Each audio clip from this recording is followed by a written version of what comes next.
Good afternoon and a very warm welcome to everyone who has joined us today. I am Charlotte and together with my colleagues in HDB, we will be your webinar hosts.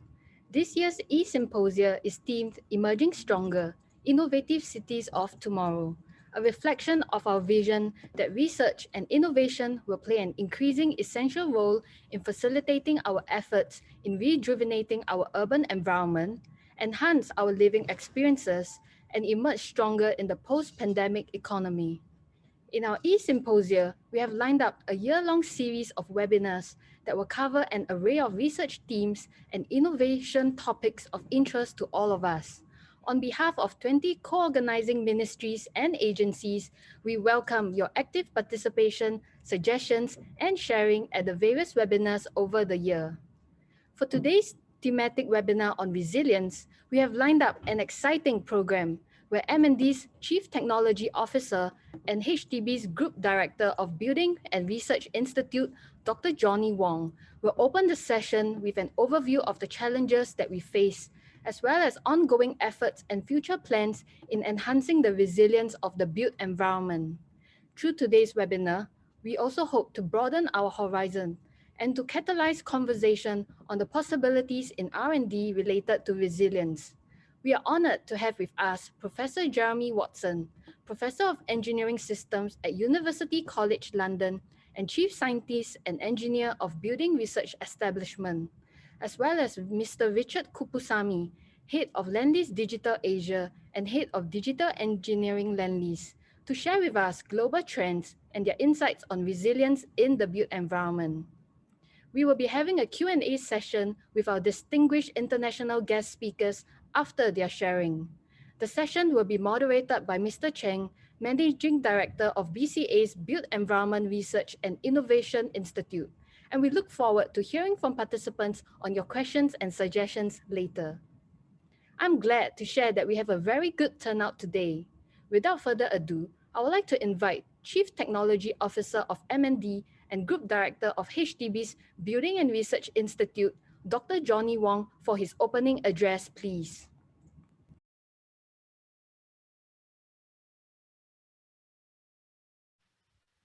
Hi, good afternoon to all. My name is Johnny, and I'm the Chief Technology Officer for the Ministry of National Development.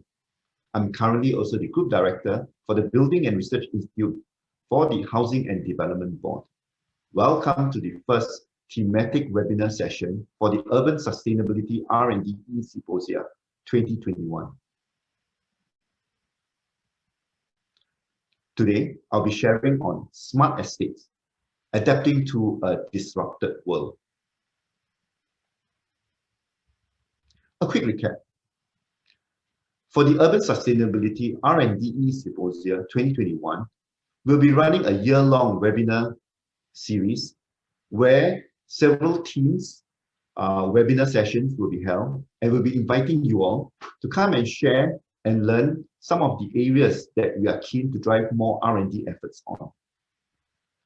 We have already had the opening webinar last month, and how time flies. Today, we are actually having our first webinar session, and the theme is on resiliency for the built environment. As I've shared in the opening webinar series, today, cities are faced with many urban challenges, ranges from climate change, the need for us to enhance productivity, and also looking at a more growing aging workforce. But more important is that most cities like Singapore would also be experiencing an aging infrastructure. This is something that we need to look into, and it is even more apparent as we can see with the COVID, how it's necessary for us to look at how we can do this more productively. But technology today is advancing very fast. Disruptive technologies allow us and open up opportunities to see how we can tackle some of these challenges in a different way. So some technologies like sensors, big data analytics, drones, these all present lots of opportunities for us to think things differently. But before we go into looking at resiliency, I'd like to say that we have to approach this in an integrated and holistic manner. By that, we have to look at the whole life cycle of building and structures. Not just looking at the maintenance phase, where we look at repairing and replacement of some of the structures. By that, what I meant is that first, in design, we got to get design right. We got to focus on the strategies involved for the design and the detailing of buildings, making sure that they are easy to allow easy maintenance downstream, and also to make sure that we do not need a lot of effort or workers to do some of these replacement works. Important for us to also select the right materials so that it is maintainable and also durable. But when we move to the construction stage, we must also recognize that we must build it correctly, because mistakes may actually cause downstream nightmares, and it's a maintenance challenge. So we got to look at how to do project management and also maintain quality standards correctly to prevent such mistakes from posing downstream nightmares later. And when we look at the maintenance, of course, this is a long haul, and we got to see how to do it productively. What are the technology that's available to us that will allow us to do this easier and more cost effectively? Today, we have smart technologies, we have robotics that allow us to see how we can do this better, making maintenance durable and safe. You'll be surprised that I put community as one of the areas that we must look at when we look at resilience. This is very important because users also have a big part to play. They need to use what we put in place correctly and not vandalize it, or worse, cause more damages for us to have follow-up actions. I give an example. HDB introduced the pneumatic waste conveyance system in recent years, and we need the help of residents to throw their rubbish responsibly so that they don't choke up the system, which will then entail lots of people coming in to repair. Very wasteful. So we will have technology to enable us to do better in the design, construction, and maintenance, and also at the community portion. We can look at putting in sensors, robots, as I mentioned, or even using data collected more effectively so that we can predict problems even before they happen. Having this thinking in mind, I thought it's good to share with you what, anyway, in HDB, we have already been looking at. So for example, we are already placing sensors in our buildings. One example will be putting sensors in key columns in our buildings to alert us if there's any structural problems. We call it structural health monitoring. Now, this at design stage has been carefully thought through, because if you put too many sensors, it will be very expensive. But if you put too little sensors on the building, it will actually amount not very useful for us. So a strategic approach has been done, and happy to say that HDB has been religiously placing some of these sensors, allow us to monitor should there be abnormal stress experienced by some of these key columns, so that we can send people to go and address this problem. But we're not just stopping at structures. We are also placing in our M&E systems like lifts, lighting, and so forth. Another area that we are looking at is, of course, how can we make building inspections much more easier? And if defects are really detected, how do we repair them very effectively? I give an example. Spalling concrete has been a problem, especially for the old buildings in HDB. How do we address that? Well, common is that the resident will call up and complain that a certain spot, they have spalling concrete, and we will come in and repair it. But if the spalling concrete is actually threatening the rest of the unit, it may then cause inconvenience for the residents to report more problems down in the near future. So what do? We want to come up with inspection devices that allow us to know where are the areas that will likely happen to cause spalling, and methods that we can repair this for the whole unit rather than just one spot. Currently, we are actually looking at some coating that seeps into the concrete and then helps to the reinforcement to strengthen it and prevent further spalling in future. These are some of the possibilities that we can help maintenance. Climate change is also a big challenge all around the world. Because of the heavy rainfalls, um, we are especially concerned of some of the materials that are exposed to these extreme weather conditions. One would be like, for example, the facade. So recently we have actually called R&D run call to better understand the materials that are commonly used for our facades. How do they react to such extreme weather exposure? And with that knowledge, we can then better see how to adapt to this changing weather conditions and also put up strategies to make our buildings more optimize it in terms of the weather. I mentioned earlier that we're placing a lot of these sensors in our M&E systems, like lifts, lighting. But having these sensors is just the first step. You'll be collecting a lot of data. We can do a lot of this data, and we can move towards a more predictive maintenance regime where we can actually predict what is going to happen to the lifts, know that it may fail, and send people to repair it even before it breaks down. This will definitely reduce a lot of inconvenience to the public and the residents. Having that in mind, then data becomes very important. And that's why with AI, artificial intelligence, and edge computing, we want to do more. Well, for HDB anyway, we are already starting to look at how we can collect all this data from the sensors that we are deploying in our estates, and then map it out into digital twins and 3D models so that we are able to find root causes of some of the possible maintenance problems that we are facing and come up with solutions to solve them at the root. This is an ongoing effort. And we are definitely want to hear more from you, how we can do better. Now, in the opening webinar, I've also talked about multi-pathways to drive research and innovation. And one of the pathways that we have been using is through R&D grant calls. So I want to invite all of you to come and join us in such calls and to see whether you can participate. The Cities of Tomorrow R&D program, which we drive, will be announcing quite a number of these grant calls. And just to give you some glimpse of what are things that the City of Tomorrow R&D program looks into, well, essentially, for the built environment, we are looking at 5 key verticals in research. We want to research into advanced construction, resilient infra, new spaces, greater sustainability, and city nature. And of course, there are horizontal research areas that we're interested in that actually cuts across these 5 vertical pillars. Things like urban environment analytics, complexity science, and smart and advanced facility management.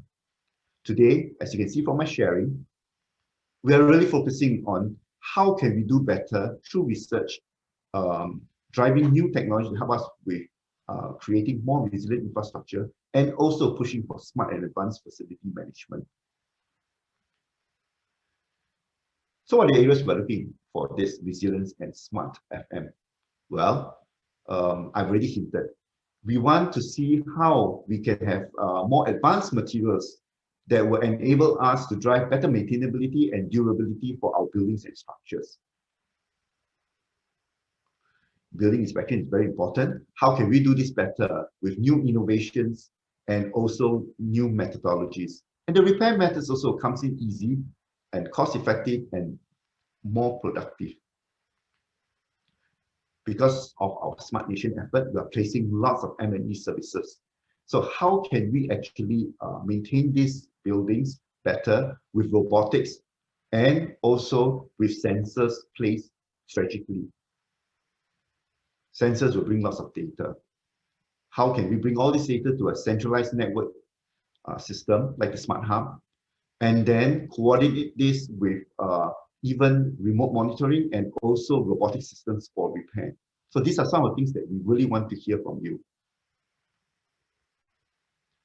You want fresh ideas? Well, happy to share that we have invited 2 very distinguished speakers later. You'll hear from them as part of this webinar session. They are Professor Jeremy Watson. He's from the University College London and also the Chief Scientist and Engineer for the Building Research Establishment. We have also invited Mr. Richard Kuppsamy, who heads the Land Lease Digital Asia. They will be sharing with us, and I look forward to hearing them. And my good friend, Fatt from BCA, he will be moderating a Q&A session with these two speakers, sharing more thoughts with you. So I really urge you to make use of this Q&A session to tap onto their expert knowledge in this area.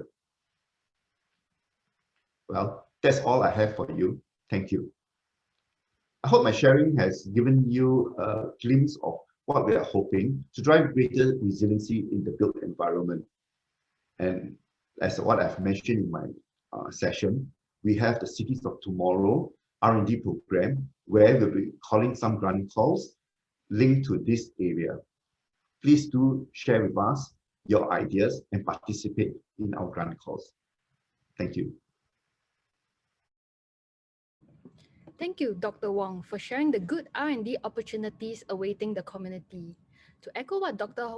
Wong had mentioned, do join us in the upcoming grant calls and share your ideas on how we can transform the built environment. We welcome all to be part of this collaborative journey together. Next, let me invite Professor Jeremy Watson to share more about his global perspectives on resilience in the built environment. Professor Jeremy Watson is a professor of engineering systems in University College London, as well as the chief scientist and engineer at the Building Research Establishment.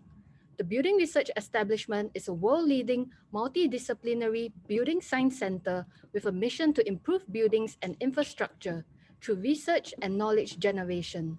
His presentation today is on Foresighting for Resilience in the Built Environment. Professor Watson, please. Thank you very much indeed. I will attempt to share my screen, and that's full screen. Good. Okay. Apologies for that. So yes, thank you very much for the introduction. Thank you, Johnny, for a very, very good background. I've been involved with Singapore research for quite a few years, from when I was previously with Arup. I'm also a chief scientist in the UK government with the Ministry for Housing, Communities and Local Government, as it is now. So I've had a broad spectrum view from industry, from academia now, and from a government point of view. But with the BRE aspect in mind particularly, I took a very strong interest in smart homes, and that's led me to get involved in the Internet of Things and cybersecurity of edge devices and so on. I'll talk a little bit more about that later. So before we start, it's really important, I think, to start to understand a little bit about complex systems thinking. It's essential when thinking about resilience to look at a number of different elements, if you like, that contribute to understanding and addressing and mitigating problems and so on. So you can see in those major nodes, system dynamics, cause and effect diagrams, interdependencies, I'll talk a little bit more about, are really critical. They're not all negative, of course. Interdependencies can be synergistic, and those are ones that give rise to business opportunities and improvement in quality of life for individuals and so on. We need to mitigate risks to achieve resilience. And on the other side, on the left-hand side of my diagram, we need to think about what creates trust in institutions, but also technology. I could have added that. Johnny mentioned digital twins, and I've been closely involved in the UK digital twin program. It may come up in AOB later, but the University of Cambridge is running for UK government a Centre for Digital Built Britain, which is all about turning building information modelling level 2 into a full description using digital twins and integration of real-time data with static CAD data to give building operators and users a much better, and designers and engineers, a much better view of those products, those buildings throughout their life, not just in construction. There's a really strong importance, I think, to look at the social, technical and economic nexus, really, that these things can't be thought of as purely technical, purely social, purely economic. There are balances between each of those to achieve the best outcomes. And when looking at systems thinking, one has to think about external boundaries. How much do you have to take into account to properly address an issue? And often, historically, organizations, both public and private sector, have taken a bit of a siloed view. They've taken a narrow view. And now we need to think a little bit well, people talk about thinking outside the box. I guess that's one way of looking at it. Thinking beyond and challenging where the external boundaries, and those boundaries are not just spatial, they're also temporal boundaries.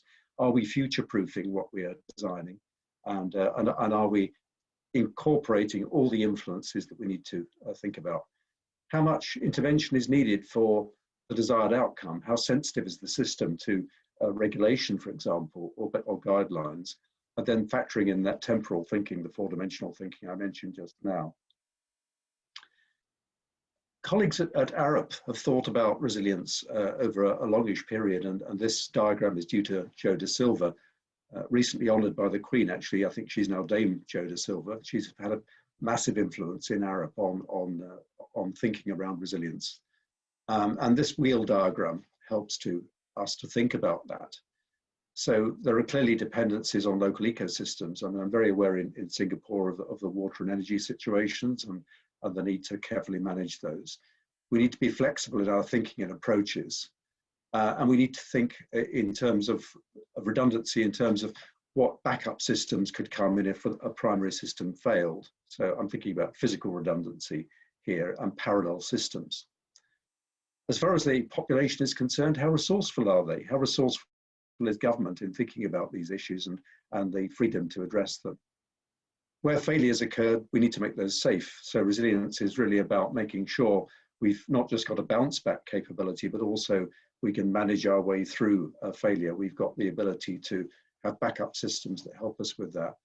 And then looking at responsiveness, we need the feedback. We need the data channels that Johnny mentioned from our smart monitored environment using sensors and Internet of Things. And then we need the capacity to learn, to build on previous experience, not to lose that previous experience and have to relearn it. So as you can see, this is very much a socio-technical challenge, which I've diagrammed on the other side. This is a diagram that I've taken out of one of my cybersecurity slides that seem to fit here quite well. That there needs to be an ongoing dialogue between behavioral and physical science all the way through, because if we think, for example, in terms of consumer product design, human behaviors influence design, don't they? And design influences human behaviors when you have to think about social media to consider that. So in research, it's important, as we have done in Petras, to combine those two disciplines right from the start in our research programs and try and integrate the research. So if we consider city resilience itself, and some of these points again have been brought up in terms of data fusion, we are increasingly going to have this pervasive array of information coming in to our dashboards, some of those dashboards, of course, will be shared across many organizations. This is what Digital Built Britons are like around in the UK. The digital twins will give us those dashboards. We need also to integrate social information that comes from crowdsourcing. We need to perhaps infer behaviors of people under certain stressful circumstances so we can maximize safety and security. And we need perhaps to mash with the local data, open data. Maybe meteorological data is pretty obvious. It may be economic stock market data or whatever, if one's doing flexible tariffs for electricity, for example. Sensing and measurement are vital. I mentioned that. So we increasingly now it's painless to provide location data. We can incorporate opportunistic mobile sensing from people's personal devices if they give permission for that.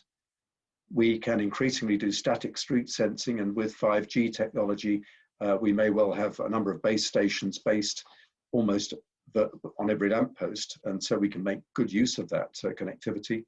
And we can also interpolate between those other sense sources to give inferred sensing. So as part of data fusion, we can infer states of particular spatial and temporal locations from measurements around those locations. We need to be mindful of disturbances, and obviously extreme weather, equipment failure, wear out, was mentioned earlier on, aging infrastructure, sadly crime and terrorism, and other externalities that are outside our system thinking, if you like. We need to be mindful of things that might emerge that aren't presently visible. And of course, we have vulnerabilities, if you like, the resilience factors of food, water, energy, waste, transport, air quality, and many others. Logistics, of course, is absolutely key, making sure we can actually both import and export the key things that our economies need. And I'll talk a little bit more about those interdependencies being, I call antagonistic, are ones where there's maybe cascade failure involved. If the energy system goes down, maybe the railway system also can't operate, but also the synergistic ones where interdependencies can support one process on another. So some of those, when I was doing work, a little bit of work with UK government treasury, we were looking very carefully at cascade failures and interdependent systems. And it's become very evident through the COVID crisis, certainly in the UK, that the intersection between healthcare, the workforce, and so on has been huge. And of course has caused an immense amount of economic stress with our furloughing scheme, where government is actually paying employers to keep people employed, even though they're not unable to work in the office or in the factory. So each of these factors we can think about, we can diagram, we can create maybe some form of calculus about the sensitivity of one thing on another. And that strength of sensitivity can drive the interventions that government and industry might make to strengthen parts of city systems, to make them more resilient and to make them have a more rapid response, if you like, robust response to adverse influences.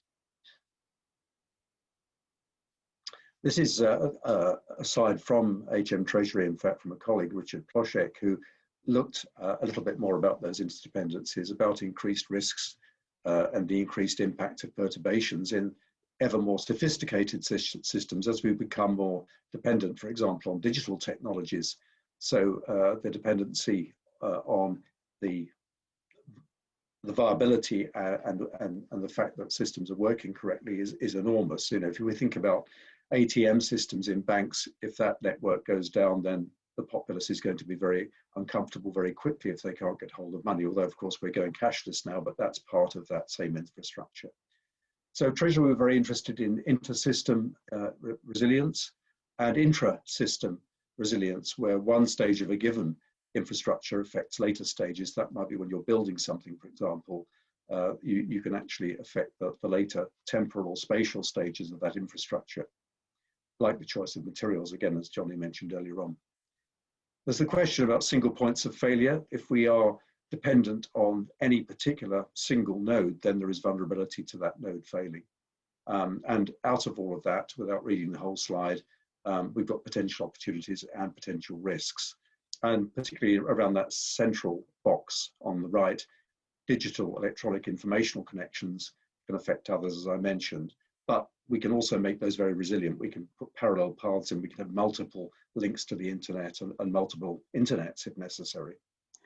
An example of this, very briefly, just for illustration, again, this was from Treasury, is the, not surprising, links between the nodes in the electricity transmission network in the UK and our railway network. And a lot of those, for example, on the right, the orange lines are electric railways, and increasingly most of our railways will go to electric traction. And you can see the types of node on the left, the electricity transmission network, where failures in those could affect the railway network. And that would be typically a one-way link, so it would be from left to right. There wouldn't be a bilateral link from railways to electricity, but it just shows how you need to think across systems to get resilience. So just to expand on that just a little bit, there are synergies, and these require business models to share benefits. So if you do two things, if you like, in one intervention, one physical intervention, you can typically save money. And that might be, for example, running a comms link down a railway cutting. But you need some sort of method in business terms, socioeconomic terms, to share the benefit, because no one operator will necessarily see the reason for putting the other operators' subsystems and infrastructure in. And there are generic issues here associated with many social economic systems, which we're just dealing with in the UK. And that one of these is connecting health with social care. So social care being for people who are, for example, living, they don't have homes, maybe they're itinerant, they live on the streets. They get sick very quickly, not surprisingly, because they're exposed to the elements of violence, and then the healthcare system makes them well again, then they get pushed out onto the streets. How silly is that? It needs to be integrated so we properly save money by combining our thinking, and government has done that now in the UK. And for antagonistics, we need to consider the effect of the failure of one of those infrastructure systems on another. And I mentioned, as in the rail link, it's often asymmetrical. So running a fibre communications link down a rail channel, the failure of the fibre won't affect the rail, but the failure of the railway could interrupt the fibre. So these are some interesting things that one needs to think about in policy and in research. Data integration in cities. A lot of these pictures came from my work at Arup and from work at Salford University. So many applications now of geospatial information being combined with real-time data from sensors. And these are some of the things you can see here. So energy efficiency of buildings, BRE has been very interested in that. We can start to take a district and city level view of energy efficiency, seeing whether social deprivation in some areas affects the energy performance, and looking at many other things. Social data, such as crimes, can be mapped by fusing data sets. We can do simulations, for example, in the digital twin of the effects of sea level rise.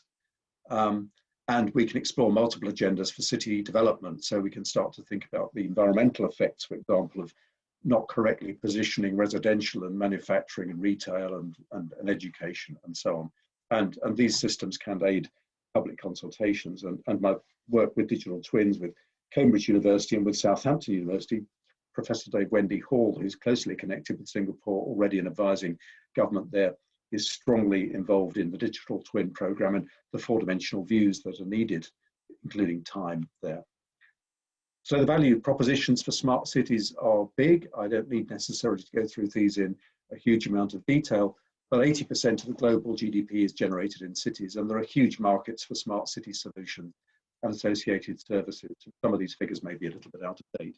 Smart transport, we're seeing with autonomous vehicles, will perhaps change our view of personal car ownership, where we can have very flexible on-demand taxi services that you pay a subscription for or on demand, that are driverless, and a hugely wide market looking at the physical and digital infrastructure for all those management systems, guidance, smart ticketing, and so on, which will change with time, of course. They need to be made future-proof.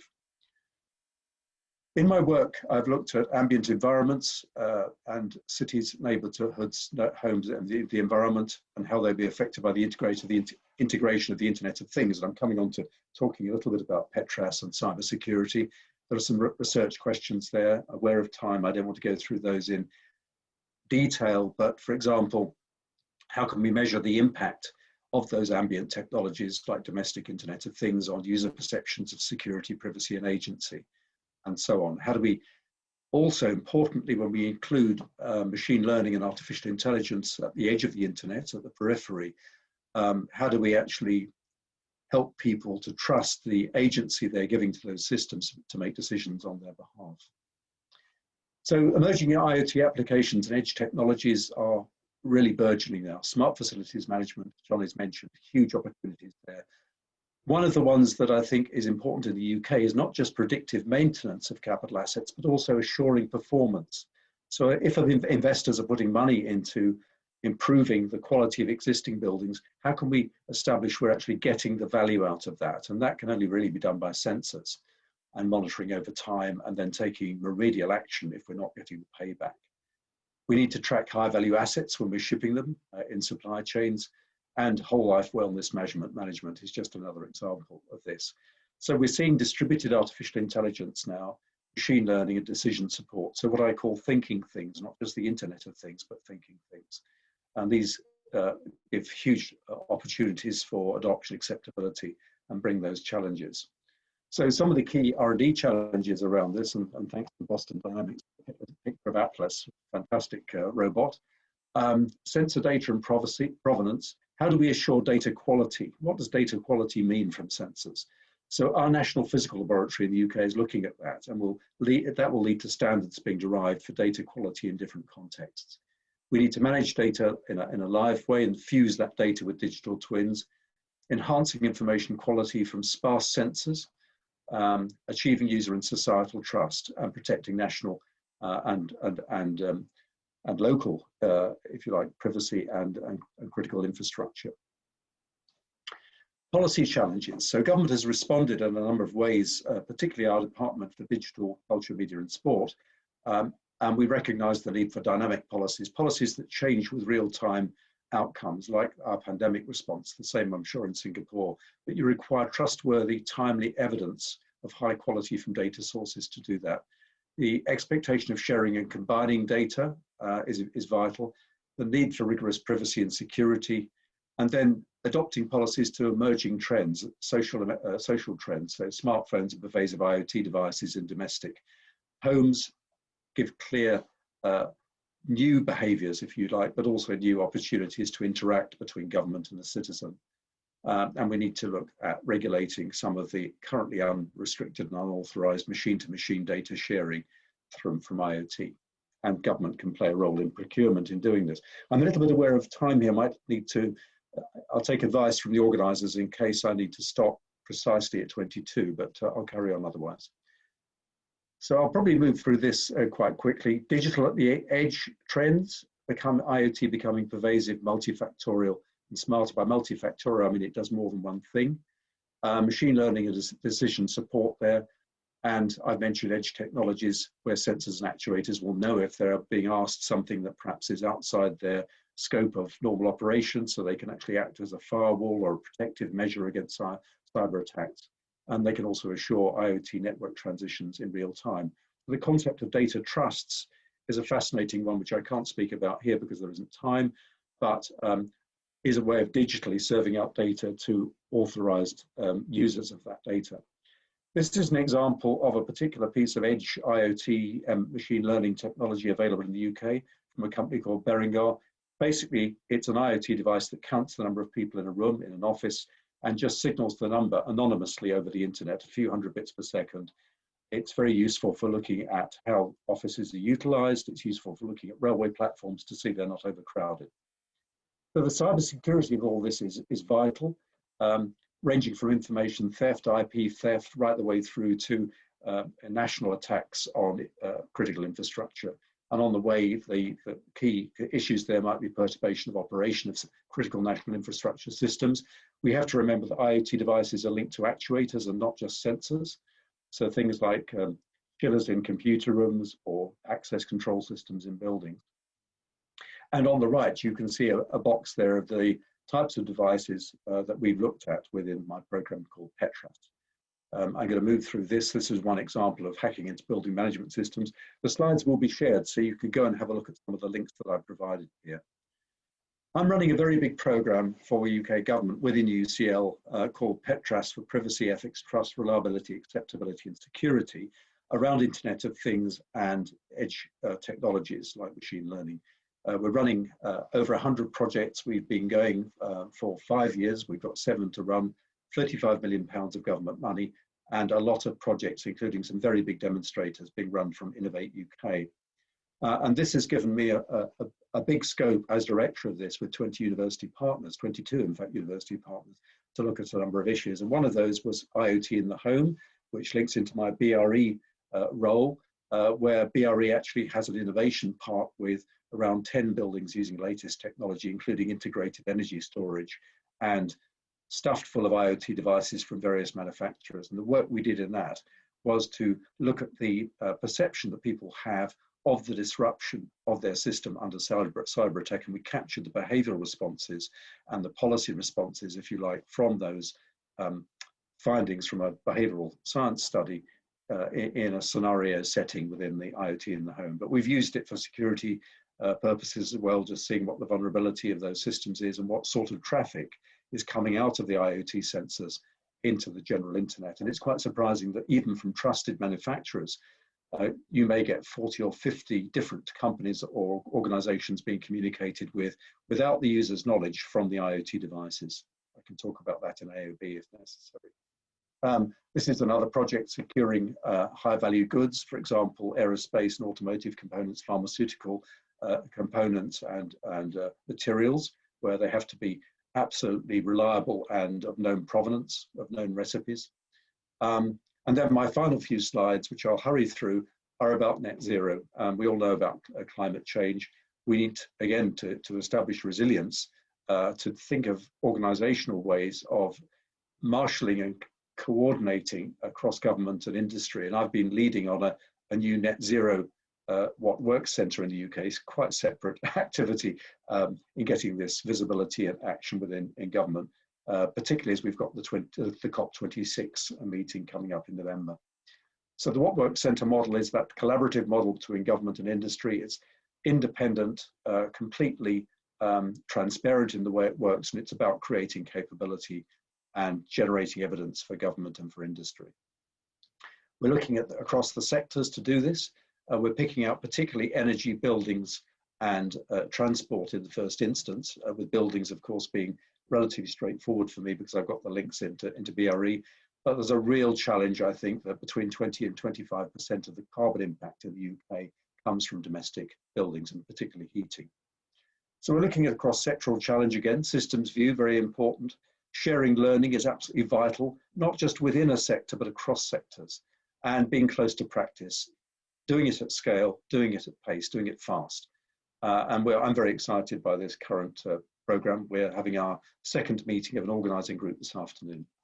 The early deliverables will be to respond to the under-addressed demand for advice, particularly for local authorities and local communities, and there'll be transferable learning points from that.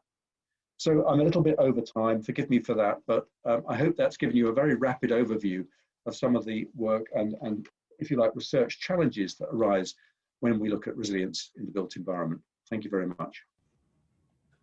Thank you, Professor Watson, for the very informative sharing of how we can examine built environment resilience, as well as the 7-year Petrus research program funded by the UK government.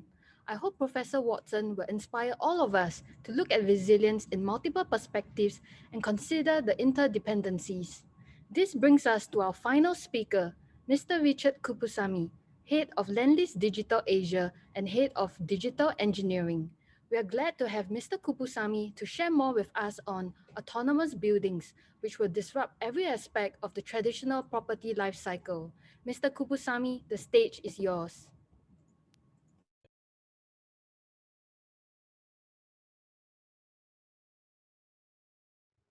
Good afternoon. My name is Richard Kuppsamy, and I hold a dual role in Lendlease as head of Lendlease Digital Asia, where we are creating a digital platform that will drive the evolution of the property and construction industry and deliver on our commitment to sustainably creating and managing better places and place experiences for people. And as head of digital engineering, I lead a team who are professionalizing the practice and discipline of integrated digital delivery. We are SME practitioners in digitalization, developing best practices and implementing technology to improve how we work. Today I'll talk about the implementation of a smart FM or IFM platform at our Paya Lebar Quarter flagship development in Singapore, and our vision for transforming how and what we build to achieve autonomous buildings powered by data. 1 million people a day are moving into cities globally, and by 2050, 2/3 of the world's population will work in urban cities. Significant challenges lie ahead to solve the social and environmental sustainability issues that come with rapid urbanization. We have an imperative to make smart cities work. Urbanization is the future, and that's certainly the case in Singapore. There is simply no other alternative.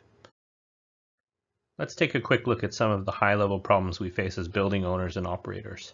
60% of major capital projects fail to meet cost and schedule targets.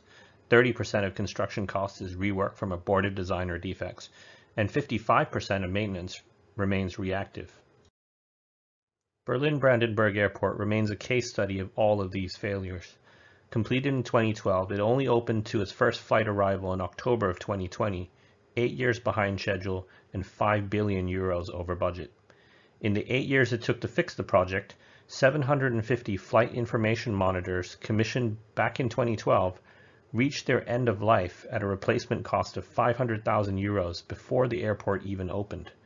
The project was procured using traditional methods with no BIM or model-based coordination, and this singular project has become the spur for government-mandated implementation of BIM in Germany.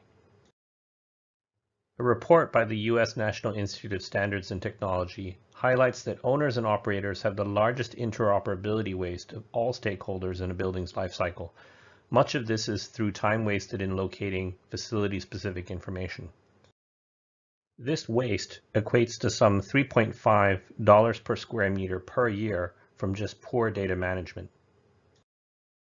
In a conventional analog building equating to the size of Paya Lebar Quarter, that could be a loss of $560,000 a year or $14 million over the next 25 years, essentially from the operation of a dumb building using analog processes.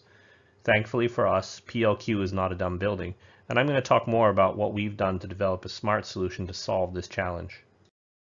The journey towards smart buildings hasn't been straightforward. We've gone from first-generation GSM mobile phones to 3G and 4G within the span of a decade, but 40 years hasn't seen that same level of exponential technological advancement in the built environment sector. We've seen a massive push in the last 4 years, which addresses some of the key barriers to smart building adoption: integrated communications networks, standardized data schemas, open data protocols, and the role of master systems integrators specifically for the built environment sector. Looking towards a solution, we believe places of the future won't be judged by how technologically advanced they are, but how well they learn, adapt, and respond to the needs of people and the natural environment.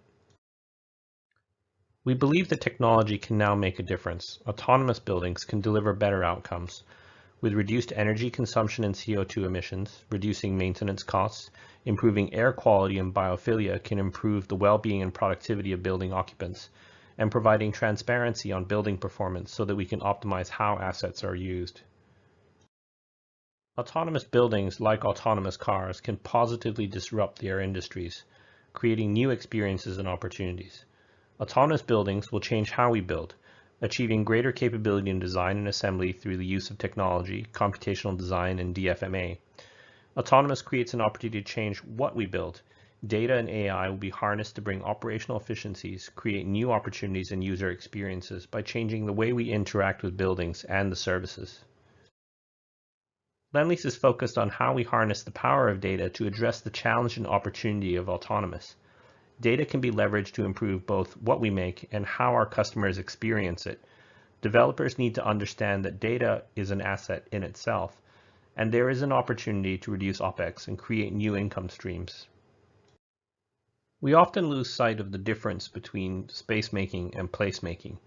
Value creation has to be for our customers, and our customers buy experience and not GFA. There's nothing inherently smart about smart buildings. It's easy to get lost in the technical features and capability, but smart buildings are actually about how we use data analytics to drive additional value to us as owners and for our customers. We're missing the point if we aren't doing this with purpose. As a developer, our approach to the smart building and smart estate begins with understanding user experience. We have to ask what the technology can bring to the user. How will our customers interact not with just applications and hardware, but also the services we want to deliver? Everything from precinct-wide Wi-Fi and wayfinding to keyless entry, smart homes, and personalized services. From this understanding, we start with a vision for smart places, followed by a technology strategy or master plan, where we integrate all of the technology roadmaps spanning multiple asset classes through into the development brief. We're constantly working through how to engage with future tenants, and their needs are accommodated into this technology brief as time goes on. The journey to deliver Paya Lebar Quarter and the Smart FM platform started many years in advance. Much of the technology we think of as normal or competitive today had to be conceived 5 years earlier.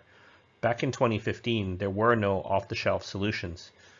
During that land sale bid in 2015, we started with just locking in key principles around delivering the project with BIM and VDC, and the vision to define what a Smart FM platform had to do in terms of performance. A fairly conservative approach to building solid technology foundation, and a recognition that without BIM, everything else afterwards would not even be an option. As we get into 2016, construction has begun on site, and we're looking to finalize the development brief with key initiatives anchoring the technology master plan. The integrated communications network was the key to future-proofing all the initiatives we were trying to do with this technology, and establish an open standards protocol to pave the way for system integration. Over this 4-year timeline from design, procurement, and construction, the type of technology available in the market and the maturity of the industry is moving rapidly. We get to 2017 and the delivery of the project is in full swing, and we're starting to lock down the brief because we need to focus on getting the buildings finished. At this point, we're only looking to make sure that our ICN infrastructure had been designed with sufficient bandwidth to adapt to technology enhancements such as Wi-Fi and mobile analytics. As we approach spring of 2019, the project is almost complete, but herein lies the next challenge, which is to make sure that what we built works and is at the cutting edge. The project really started 5 years earlier, and the level of technology and adoption was very different. In 2019, we're looking at the opportunity to see what is out on the market today, and what can we do to augment the systems that we had designed and contracted 4 years earlier with the latest innovations in AI and data analytics. Now let's do a little bit of a technical deep dive into Smart FM versus traditional IBMS. In a traditional approach to IBMS, you have each building system as its own independent controller with different endpoints from different vendors. Some of these systems will integrate with each other, but not always, and quite often they are made by different vendors with proprietary systems. In recent years, these standard building systems have become augmented with user experience focused systems such as people counting, Wi-Fi, point of sale systems, and parking guidance, for example. And again, each of these being a separate and independent subsystem with their own control and reporting interfaces. In our approach at PLQ, we've adopted what we call Open Building System Integration, or OBSI. All the traditional BMS systems and the UX systems are integrated upwards through an open protocol. We've contracted that all of these ELV subsystems must communicate openly with our OBSI middleware. That communications middleware is hosted in a centralized database, which is then visualized through a presentation layer of dashboard and data analytics. This approach gives us both observation and control from one singular centralized point rather than individual system endpoints. The implementation of OBSI is not just a software challenge, but is actually a contractual issue where you have to address both the nature of how all these different systems are procured, as well as having an open data standard that allows you to grab the data endpoints from each subsystem and bring them together within a single integrated platform. This is where Lendlease has focused its time with in-house capability as a master systems integrator. We brought together BIM and all of the equipment subsystems into an integrated control and monitoring system with a smart FM platform on top of it. With digital twin technology, we enable enhanced integrated monitoring and control, condition-based monitoring, real-time diagnostics, as well as predictive operations and maintenance of the whole asset. In the next evolution, we believe there's room to improve this system architecture with our Podium data platform, which will provide an integration of BMS and UX systems. This will power our data-informed approach to customer experiences, provide us with data analytics, correlating user and building performance data, and ultimately cycling data back into our property development pipeline to drive better design, products, and places. Let's take a look at what our Smart Building OBSI platform looks like today. This is a screen recording directly from our BIM-based FM platform, where the full detailed model has been pushed into the asset management platform with data linked back to the equipment in operation. This is the ACMV system. Integrating the BIM to form a digital twin, we can see everything we need to know about the AHU through the 3D model as an interface. This is a more detailed look at the digital twin. It's actually a high-fidelity model capturing details that will be helpful in physical maintenance and A&A works in future. You'll see access walkways, water tanks, valves, but this is not just geometry. There's also real-time live data. We can visualize entire systems such as ACMV, water pumps, fire control, lifts, and parking availability. Overview the performance and respond to issues. Command and control is achieved through one unified interface. This is our latest version of a performance dashboard intended for use by our property managers.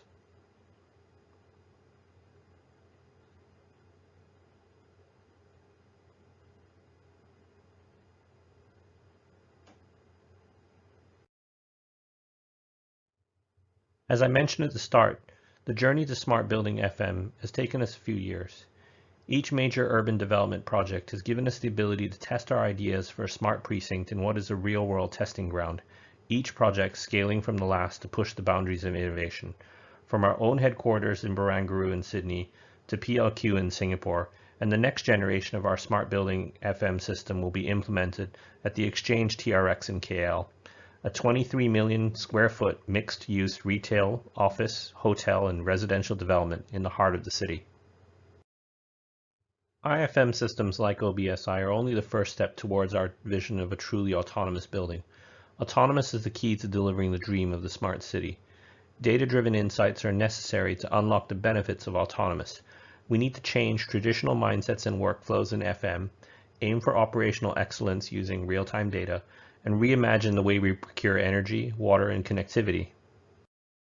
Autonomous buildings will dynamically respond and adapt to the changing needs of people and the environment. For example, by improving traffic and mobility, providing real-time traffic congestion data, and on-demand parking information. We can monitor and maintain infrastructure, reducing energy usage in street lighting. CCTV combined with AI can provide real-time emergency services responses. And we can have cleaner cities using autonomous waste management, alerting municipal sanitation services with real-time demand data. Smarter buildings will adjust temperature and lighting to meet personal preferences or adapt to environmental conditions in real time. We're not the only people on this journey, and it's positive to see an industry alignment in both government and private sector. We're seeing a change in the terms of reference from operational digital twins to lifecycle digital twins that aligns and respects the core foundations of the integrated digital delivery process.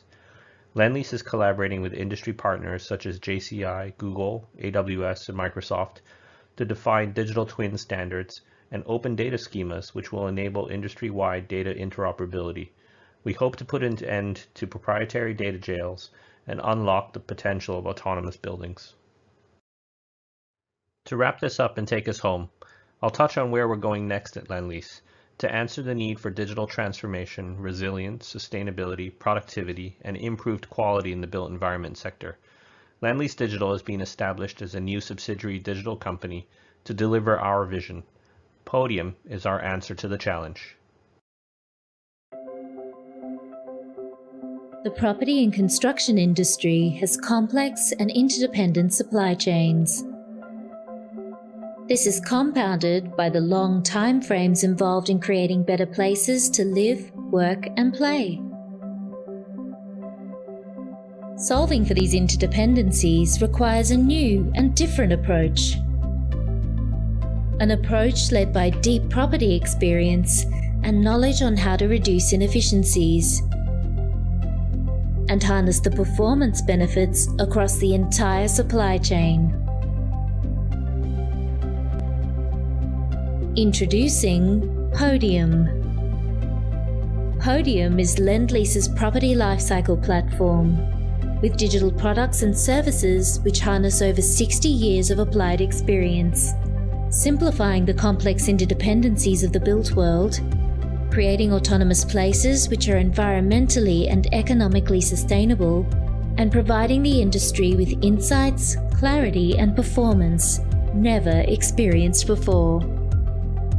Podium by Lendlease, creating better places for everyone.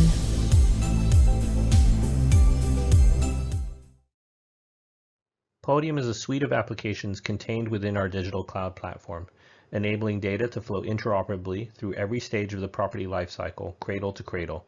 We're reimagining the entire process of design, procurement, delivery, and lifecycle asset management. Our research agenda comes in two streams which are led academically and those which are incubated through live projects.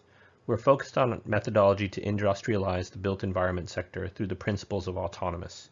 Areas of research can be broadly categorized by the following: industrialization systems, materials and processes, design, DFMA and computational design, digital technologies, AI, ML, digital twins, and digital fabrication.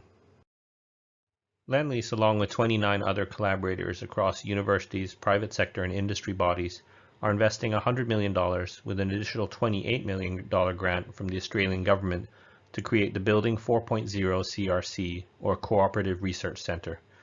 The CRC brings together expertise in the field of architecture, design, planning, construction, engineering, business, IT, and law to develop industry-wide practices and protocols intended to transform the entire sector. The research undertaken by Lendlease and the Building 4.0 CRC leverages the latest technologies in computational design, data science, and artificial intelligence to enable the application of robotics and digital fabrication to optimize all phases of building delivery.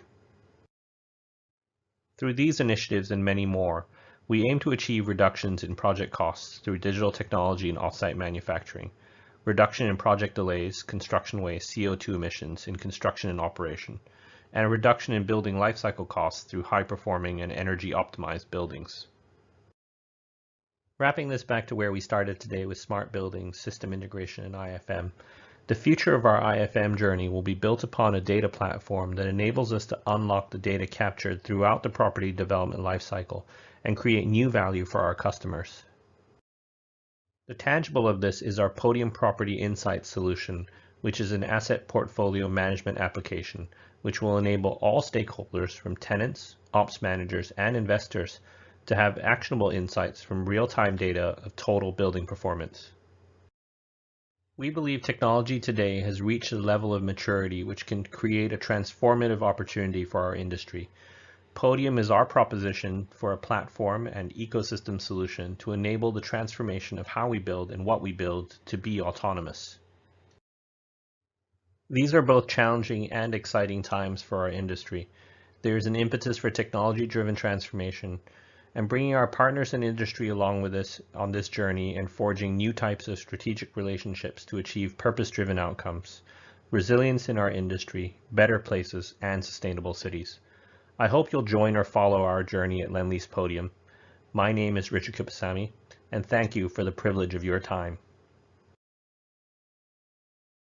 Thank you, Mr. Kuppsamy. Mr. Kuppsamy raised exciting possibilities on how we can approach integrated facilities management to achieve smart building outcomes. To echo what Mr. Kuppsamy had mentioned, places of the future won't be judged by how technologically advanced they are, but by how well they learn, adapt, and respond to the needs of people and the natural environment. Our final program for today will be the Q&A panel discussion with our two international guest speakers, where we are excited to glean from their invaluable insights and global expertise. May we invite our moderator, Mr. Cheng Fatt, Managing Director of BCA's Built Environment Research and Innovation Institute, Professor Watson, and Mr. Kuppsamy back online. To our dear participants, we welcome all to field questions through the Q&A function and vote for your favorite questions. Over to you, Mr. Cheng, please. Good afternoon to all. Welcome to this second session of a year-long Urban Sustainability R&D e-Symposia webinar series. My name is Fatt from BCA, and I'll be the moderator for this session on smart estates adapting to a disrupted world. Joining me on this panel discussion is our two guest speakers, Jeremy from UCL and BRE, and Richard from Lend Lease. Welcome, both of you. They have also earlier shared use cases of frontier digital innovations, research and innovation efforts in engineering smart systems, and enhancing estate and infrastructure resilience. We have about 30 minutes for this moderated session, and we hope to gain more insights from our guest speakers centered on today's resilience theme. Let me kick off this session with the first question to Professor Watson. Jeremy, you have shared on system-level thinking as a frame to look at resilience in the built environment and some of the considerations to look at for city resilience, which include data analytics, sensing, and measurements. The challenge today is the fast pace of technological changes. For instance, from edge computing, now we talk about edge AI. In your view, how could we better deal with this as we move forward to being able to adapt to a fast-changing technological landscape? I think this question is also quite similar to one of the Q&A posed by the audience. Basically, how do we future-proof our system? Jeremy? Thank you very much for the question. I think it's insightful. I think it is challenging. As things change rapidly in this environment, particularly it's a challenge actually for government policy that we need to have dynamic policies that can very rapidly adapt to a changing environment, but also be explainable to the citizen. And I think addressing The challenges at the underlying technical level and the socio-technical level that requires a closer collaboration and a real-time collaboration between academics and industry and government. So rather than taking a project away and delivering in 18 months or whatever time it might take, there needs to be a continuing dialogue, and there needs to be a forward-looking view as well. There needs to be foresighting going on so that we're understanding what's coming over the horizon out of research, maybe an early R&D in industry, and adapting our responses and identifying our benefits as well as the threats out of those changes as they emerge, getting an early view as soon as possible. Yeah, that's what I would say. Thanks, Jeremy. I think it's important that in terms of foresighting, we try to get collaboration between the academics and industry as early as possible. Thank you for that. Maybe let me move on to Richard. I've known Richard for many years, and he's one of the earliest advocates of applying integrated digital delivery. And this is also evident from his insightful presentation earlier. So Richard, you have shared about smart technologies that can be deployed, and more importantly, how can we better harness data in smart buildings to derive better value for our clients. And a PLQ is a good illustration of what you can do. The question I have for you is more on the journey you went through. How do you begin with the end in mind? And what are the key challenges along the journey that you have experienced for this project? Richard? Thanks very much. It's a great question. So how do you begin with the end in mind? You need to begin with the end in mind. So, having a really strong understanding of what is the outcome of the place that we're trying to create, the customer that we're serving, who uses our buildings, how do we use our buildings. These are all the kinds of questions that you really need to frame up and ask, both as a property developer, as an architect. That understanding of how people use buildings, and that is both the end user and the people who maintain them, is absolutely critical. So for us, we brought as a developer business, as well as as an asset owner operator, we brought our FM teams on board very early in that development process, when we are starting to plan out what is the development brief, what is the technology master plan. Those people who are involved in maintaining the building are actually part of that discussion from the start to understand what that outcome might look like. In terms of the key challenges for the journey for us, I guess, was the biggest challenge was not having the solution from the start. Was that you had to learn along the way, develop some things ourselves, and it didn't always work out. There's a beta test of OBSI, which is imperfect. The product itself, or what we've deployed at Paya Lebar Quarter, is years of work from a culmination of other projects. What we do in the future will be grown off of that. And so there is, I guess, pain on the journey, but of all of that, you learn and adjust the tool set, that then, as long as it's kept focused on what is that original outcome that we had in mind, it keeps it guided in the right direction. And yeah, back to you. Yeah. Maybe just to touch on what you mentioned, Richard, about these pain points in the journey you went through. I'm pretty sure as an organization, you probably also need to set up yourself as you embark on this kind of journey. So maybe just elaborate a little bit more within land lease. How do you organize yourself as you transform in the way you do things? So what we've kind of concluded over a number of discussions with yourself and with others when we talk about this work is that Lendlease is a very different organization in that sometimes people like to paint us into shoehorn us into a bucket that says we're a builder, a contractor, or are we a developer? And then we have this, we in Singapore, people know us because we own a number of retail malls and they are managed by Lendlease. And the thing is that we're all of those things. And so as an organization, we're structured in a very different way because we are integrated, we're vertically integrated in all of these capabilities.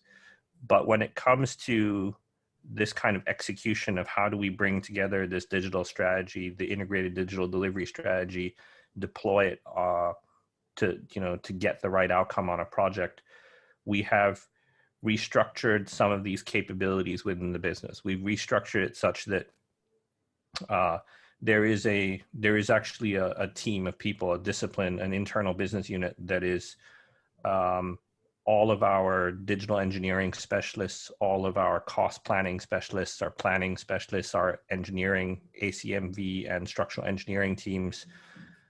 That is almost like an in-house multidisciplinary subject matter expert group that can deploy itself onto any project that we do and provide the right kind of guidance and advice at a global level. So there's consistency. So we're able to think about knowledge capture and learnings from all of our projects around the world, and then adapt those learnings to what works in each of the countries and the regions where the projects are. So we really tried to build some structure, some organization around bringing those kinds of capabilities together. We have quite a number of questions from the audience. Maybe I just move on to one of them. And the question is this: as many infrastructure is a complex systems of systems, example, smart grid network or transportation system, how do we approach the problem? And any suggestion on this aspect? Maybe I think this question is posed to Jeremy. Thank you. Yeah, thank you for this. Again, an interesting and very valid question. There probably isn't a simple answer to that, other than to say it is probably a hybrid approach. I think the preliminary requirements are driven by the need, the ultimate functional requirements, the outcomes that are required, and decompose those and then create, if you like, technology option selections for each of the elements of the systems of systems. And then that requires a bottom-up approach to see which technologies are both available, mature, if you like, and future-proof, and to mesh those together. So a top-down initially, but then progressively top-down with a bottom-up technology evaluation. Certainly in my perception in the UK, there's often a gap in the middle. There's often a government committee who will give the strategic view, and there are a lot of contractors and experts and academics lower down who've got some solutions, but they're not joined up. And there's really a need for an interpretive process in the middle that actually adds value, that adds technical understanding as well as connection. So I think that possibly would be my answer to that. It's a sort of hybrid approach, but it's a bit nuanced. It needs to be designed to work optimally. Okay, thanks for that. We have one more question from the audience. If a building is fully autonomous and things goes wrong, how do we address liability issues? And if something goes wrong due to system fault, who should we go after? Perhaps this is addressed to Richard. Maybe you want to take a shot at this? Well, that's an interesting one, right? I think we're asking the same questions around autonomous cars, right? Who's liable because there's no longer a driver? So there's a whole thesis that needs to get done here around AI and ethics. I guess it depends on who you are, right? If you're the who's the harmed party, if you're the member of the public that's being harmed by the autonomous building, I guess you go after the building manager, the asset owner, and the asset owner's got to decide whether, is the software to blame, and it goes on and it goes on. But I guess it's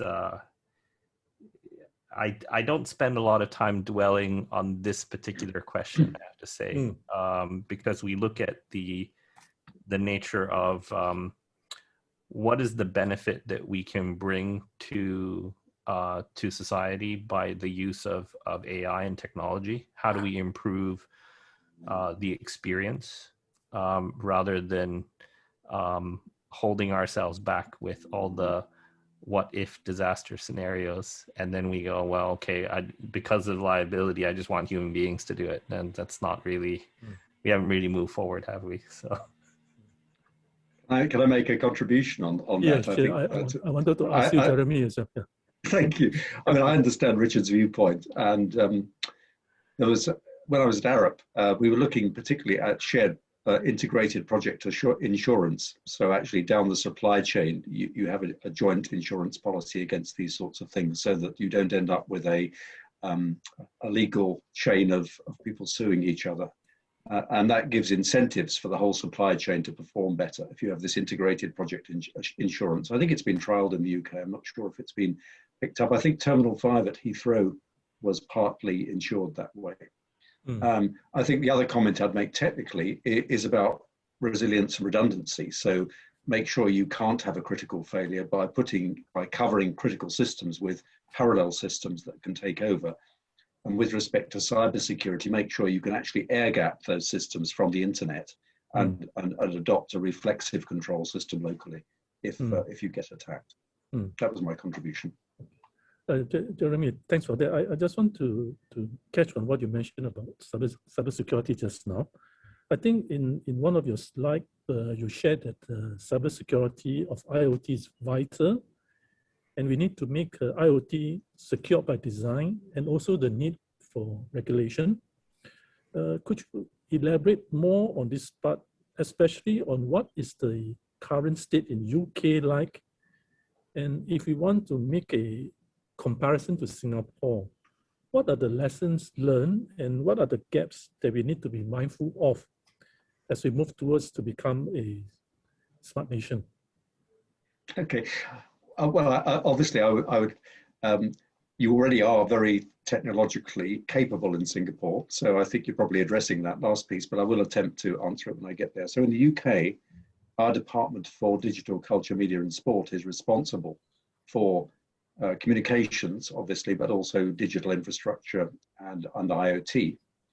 And the awareness, really, I suppose, of the issues around that were only emerged in 2013, 2014, when the government chief scientific advisor, who advises the Prime Minister, commissioned a review called the Blackett Review on the Internet of Things. Publication is available on the open web if you want to look for that.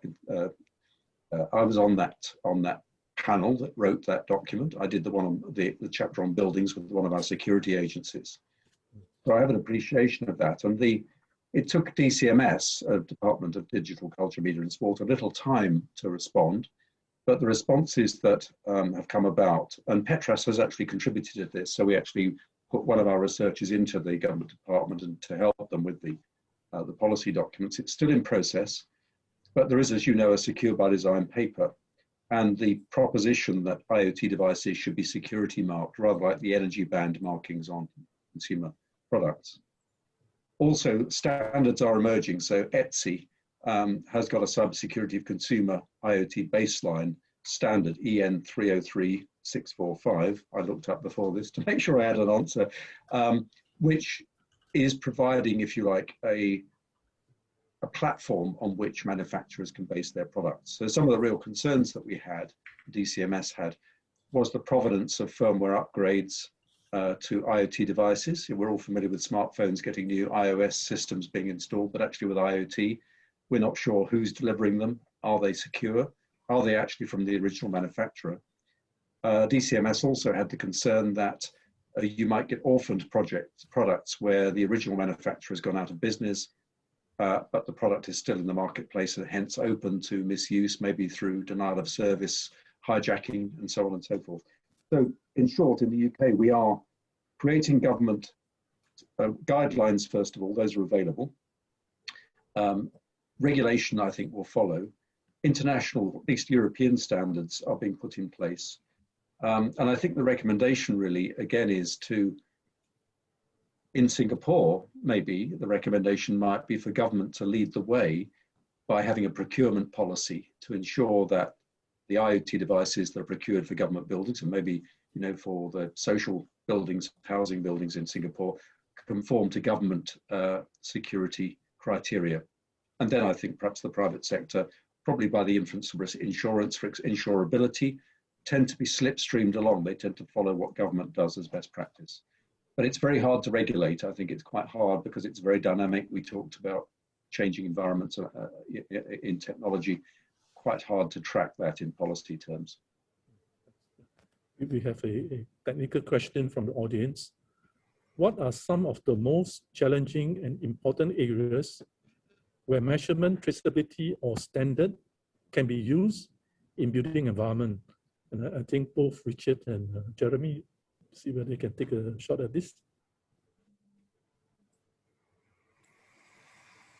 Do you want to go first, Richard? So I think there is a need for a data standard, right? I think one of the things that we really struggle with is the fact that there is a lot of disparate data that we want to collect, or that we do collect, and we don't structure it, and we then struggle to make sense of it in any particularly good use case. We like to think that we have a lot of data and that we don't do anything with it. But quite a lot of times you find organizations can't even find the data that they own. So the first principle comes down to working towards industry open data standards, data schemas, where we can arrive at how do we structure and organize what we have. And that can be as at the simplest part, you know, when you start with BIM and 3D models and design and construction, to all of the data that you capture as a business or as an asset operator in terms of how people are using your buildings, what's the performance of your building over time, right? So I guess that's, it comes down to how do you don't really stand a chance of understanding how to improve your asset operation, both in its carbon and sustainability footprint versus energy optimization, so you can lower OpEx cost, unless you are capturing all of this information and doing something with it. Jeremy? Thank you. So I have been doing some work recently with the National Physical Laboratory, NPL, a government laboratory, which is involved with measurement in the UK. You're aware of this, I'm sure. So typically, you know, mass, length, time, all those sorts of things, all the derivative measurements. They've become very aware and interested in the quality of data. And that's caused reflection on data structures that come and the contexts of data. You know, what sort of measurements are you making? Have you got the right metrics, frameworks in place to measure quality? What might that quality be? So it might be sensors going out of calibration, most simplistically. It might be sensors that are blinded, they're saturated because they've got, you know, full scale information coming into them. They might have failed. And what we've considered in the digital twin programs, the NPL are involved in that as well, are the ontologies that you need to actually describe the way you combine data from sensors with static CAD data, as Richard has mentioned, and others. Actually, what are the, if you like, the objects, the verbs, and the subjects of those data? How is it being used? And that leads into secure data distribution. So if you've got a big supply chain working on a construction project, for example, and there may be some secure elements to it. So there was one in London recently over the last few years, an underground structure near Victoria Station, where contractors were publishing BIM data on the open web, and that was clearly a security issue. How do we, both temporally and spatially and by contractor, decide who should see that information? And that's part of that ontology. Secure ontologies are really important. And then I think finally, how do we know that the data we're getting from a particular sensor is coming from where we think it should come from and not through a spoofed channel that somebody's hacked into? So the concept of provenance and validation are really important. You know, I like to think of the DNA of the data, is there some key signature you can really interrogate and assure yourself that you're getting the information from where you think you're measuring it. So it's about quality, it's about security, it's about provenance. I think time is moving very fast. We're almost coming to the end of the session, but I have this popular question, so I need to ask. This is about a question about continuously integrating new technology into smart buildings. How can this be done?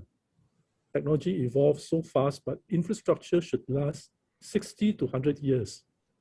Even with refreshes every 20 years, the smart buildings will seem very out of date. Can you take a shot at this? Question is more about implementation challenges and upkeeping. Jeremy, Richard? So the way we looked at this was that I guess we already recognized that this would be a problem or a challenge at PLQ right from the outset, because when you do a mega development, it takes kind of 4 to 5 years to do. The technology available to you in year one and what you can buy off the shelf and versus what you might get 5 years later is going to be very different. So we already see this on a very small scale. Drawing it out to 60 to 100 years, yeah, that's a huge challenge. We don't even know if we're going to be here that much further. So when the start point for us was around the integrated communications network, setting up a data infrastructure, a backbone that allows the development to for data points to be captured all the time. And the software is the easy part, right? The OBSI, the software is the part that you can swap out. So long as the systems everything's contracted as open data, you know, that means that we can change our smart platform, upgrade it, and be on point as much as possible. Buildings change over their lifespan anyways. Even when you look at mechanical systems, you know, there's a very good chance your water pumps and your ACMV system will be replaced out within 30 to 40 years. So it's not so it is one of those things where it's the hard infrastructure, the stuff that's in the ground that you don't want to dig up is what you need to design in enough bandwidth to be able to deal with this, and the rest of it needs to be open and flexible so that you can continually upgrade it. Jeremy, your thoughts? Yes, I completely agree with Richard. I think we have to try and future-proof as much as we possibly can envisage future-proofing. One reflects on the fact when we used to wire in LAN cables, now everything's Wi-Fi, but actually it wasn't a bad idea to do that because that was our future-proofing approach then. I think there's lessons to be learned from aerospace, perhaps from aircraft manufacturers. If we look back to the now obsolete 747, typically the aircraft lasted 60 years. They were retrofitted with the systems about 5 times in that period, perhaps more. But the airframe was actually designed for retrofitting. So I think we need to bring that in as a design consideration. And it sounds as if Richard is already doing that. Thanks. I think we've come to the end of this session, but I would like to ask for closing thoughts from our panel guests. In terms of technology and innovations, what are your final takeaway on one specific area in the built environment sector that we should make more strategic investment to enable us to emerge stronger from the current storm. Maybe I start with Richard on this. Richard, your thoughts on this? Yeah, as you say, it's one of those things where there's a lot of things that we can do and that we want to do. One interesting area is in and around supply chain. Last year taught us that it was a real, everyone was worried about stocking up the supermarket shelf and did we have enough toilet paper in the world? The answer was yes, but we still panicked about it. And in the construction industry, I guess we face the issue around both manpower and the hardware, right? It's our construction site stopped because trade slowed down and we couldn't get materials moved around. So some focus in and around supply chain structures, how we procure, and how we get some efficiency out of that instead of doing what we currently do, which is tender every single project over and over and over, and drive our price down till people can't afford to do it, supply us anything anymore. So resilience has got to come at some cost and fairness across the industry. So changing the way we do things. Jeremy, your thoughts? Thank you. I mean, I would certainly agree with those things. I've got a few points around that. I was going to say in the UK, it's domestic energy. It's our goal to get to net zero by 2050. It's, for us in the UK, a massive challenge, and it's all about domestic energy. It's all about moving to renewable generation. As you know, we've got already peak 40 or 50% renewable when the sun's out and the wind is blowing. But that is really, really important to the UK, but it may be different in Singapore. I know energy is critical there, and it's difficult to do the renewable piece in Singapore because of the availability of sunlight. So I would like to pick up on what Richard said, which is about, and you mentioned aging infrastructure, or a colleague did earlier on. We recently did some work with Lloyd's Register Foundation, which, as you may know, is one of the biggest engineering charities in the UK. They funded some work on the safety of supersized systems, the 4S report, which will be available publicly very soon. I commend that to you. It was supported by the Royal Academy of Engineering, BRE and UCL. I was the editor of the report. And essentially, it looked at those emerging issues of long-term sustainability, understanding infrastructure as it ages, and in this particular case, maintaining safety. I mean, for us, it was very much driven into sharp focus by the Grenfell disaster of a few years ago. But I think, again, systems thinking is vital to do that. Competence and training, actually, of engineers is really important. And touching on the multiple tendering point that Richard brought out, we were looking very carefully at, the process of design by an architect, if you like, engineering by a big engineering advisory consultancy, then the cost engineering phase where in fact some of the design intent is removed or forgotten. And that may be safety or it may be performance. And that is a very dangerous step to cost engineer and lose the design intent where that is about performance, but more importantly, safety. So I think that's my takeaway. We need a clear line of sight right the way down the supply chain from design through to post-occupancy, with accountability. And of course, things like blockchain technologies can make sure we have immutable records of sign-offs down that line to assure we don't lose design intent. I think that's my view. Thanks. I think we have concluded this moderator session. And I'd like to thank you, Jeremy and Richard, for your very insightful sharing. And I also like to thank the audience for their participation in this session. And I hope all of you find this fruitful. Thank you, and hope to see you again on the next series of webinar seminars. And I'll now pass it back to the MC. Thank you. Thanks, Jeremy. Thanks, Richard. Thank you, Mr. Cheng, Professor Watson, and Mr. Kuppsamy once again. We hope that you have found today's resilience thematic webinar enjoyable and insightful. Before we draw to a close, I would like to make a strong pitch for all to join us in subsequent webinars. In the upcoming month, JTC have put together a thematic webinar on sustainability, titled Green Transformation of Industries, a Tripartite Partnership. Stay tuned for details which will be sent to you shortly. Thank you for staying with us and wishing everyone a pleasant weekend ahead.